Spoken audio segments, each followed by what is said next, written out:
मैं सांस भी लूँ तो ऐसा लगता है कि किसी को बुरा लग जाएगा। मुनव्वर फारूकी अगर ये बात कहे तो आपको शायद थोड़ी हंसी ज़रूर आएगी, लेकिन बेचारे के साथ में समस्या ही है। और उस बेचारे को बेचारे कहने का कारण ये है कि वो जब भी बोलता है तो ऐसा कुछ बोल देता है कि यार लोगों को बुरा लग ही जाता है।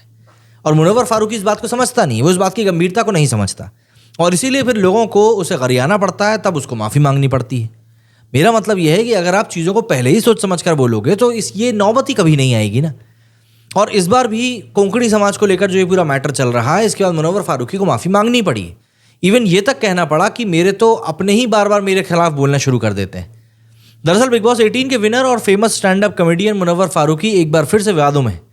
Stand up comedian Munawar Faruqui अपने चुटकुलों को लेकर जितने लोकप्रिय हैं, उतने ही विवादों को लेकर चर्चा में रहते हैं।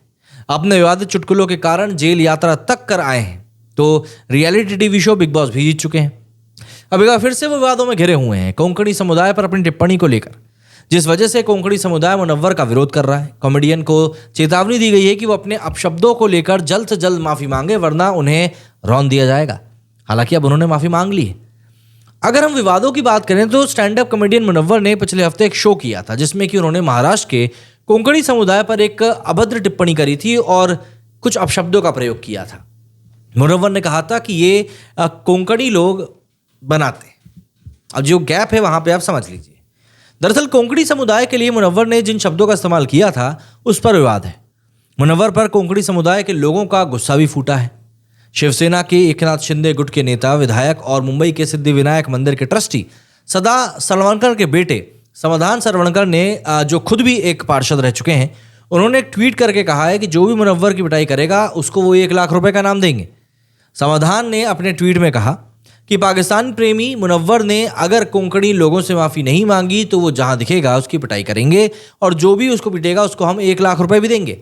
वहीं दूसरी ओर बीजेपी नेता नितेश राणे का भी मुनव्वर पर गुस्सा फूट पड़ा। उन्होंने मुनव्वर पर भड़कते हुए कहा कि तुम जैसे हरे सांप को पाकिस्तान भेजने से ज़्यादा हमको कोई वक्त नहीं लगेगा। ये कोंकण के लोगों के लिए अपशब्द कह रहा है। अगर माफ़ी नहीं मांगी तो पाकिस्तान भेजने में वक्त नहीं लगाएंगे।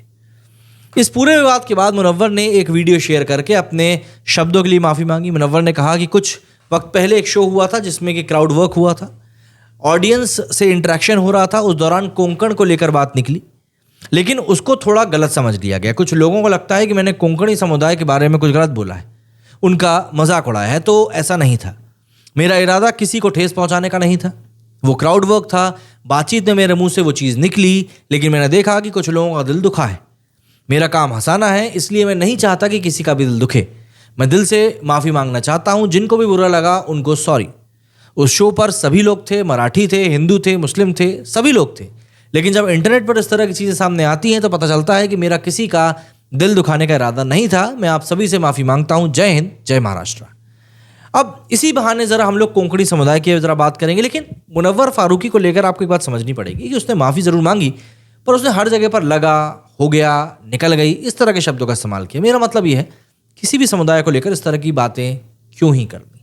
हो सकता है किसी एक शख्स को वो चीज़ सुनकर अच्छा लगे, लेकिन अगर वही एक चीज़ 12 लोगों को बुरी लग रही है तो क्या?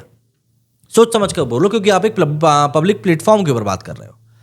अब अगर हम लोग कोंकणी समुदाय के बारे में बात करें तो मुनव्वर फारूकी ने जिस कोंकणी समुदाय पर टिप्पणी करी है, दरअसल वो महाराष्ट्र और गोवा के तटीय जिलों के मूल निवासी हैं। कोंकण वास्तव में 720 किलोमीटर लंबा समुद्री तटीय इलाका है जो महाराष्ट्र और गोवा के अलग अलग जिलों में फैला है। यहाँ निवास करने वाले लोगों की मूल भाषा कोंकणी है। हालांकि कोंकणी लोग इस भाषा की अलग अलग बोलियों का इस्तेमाल करते हैं, ठीक उसी तरह से जैसे हिंदी की कई बोलियां हैं, अवधी है, भोजपुरी है, मगही है, कशिका आदि है।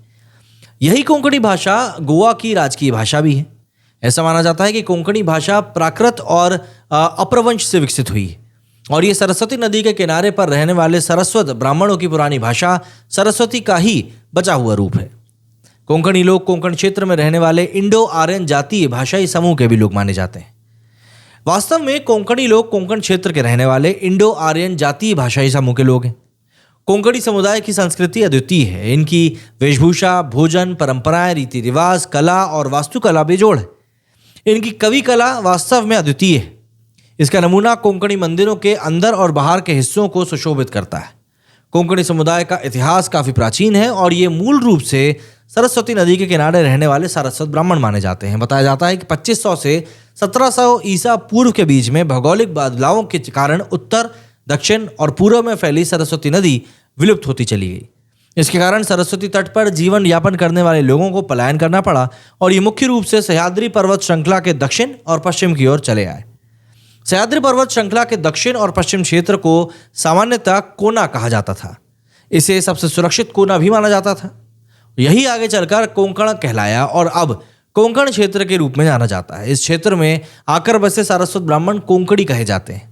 साल 1351 ईस्वी में कोंकण क्षेत्र खासकर गोवा की प्रमुख बस्ती पर भवंजी साम्राज्य के हसन गंजू जाफर ने हमला किया था और साल 1357 ईस्वी में उसके बेटे गजनी मोहम्मद ने इस क्षेत्र पर शासन करना शुरू कर दिया, जो बेहद क्रूर था।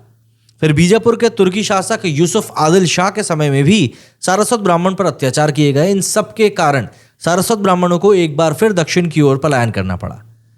हिस्टोरियंस बताते हैं कि 26 फरवरी 1510 को पुर्तगाल के कमांडर अल्फोंसो डी अल्बुक और तिमान नायक ने गोवा को जीत लिया। इसके बाद स्थानीय लोगों को जबरन ईसाई बनाया जाने लगा, कोंकणी लोगों का दमन होने लगा और उनकी भाषा संस्कृति पर हमला किया गया।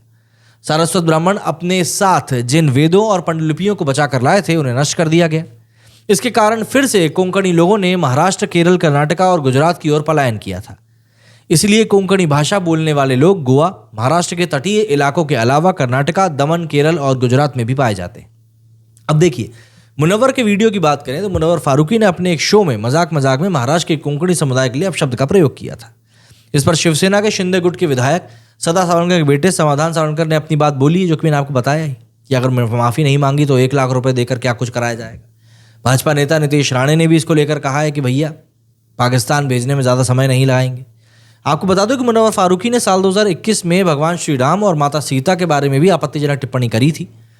इसके कारण उनको जेल तक जाना पड़ा था। मुनव्वर से जुड़ा आयशा खान का विवाद तो खैर सबको पता ही है। तो अब आप मुझे बताइए कि आप लोगों का इस बारे में क्या कुछ कहना है। मेरे इस वीडियो में फिलहाल इतना ही। जय हिंद, जय भारत।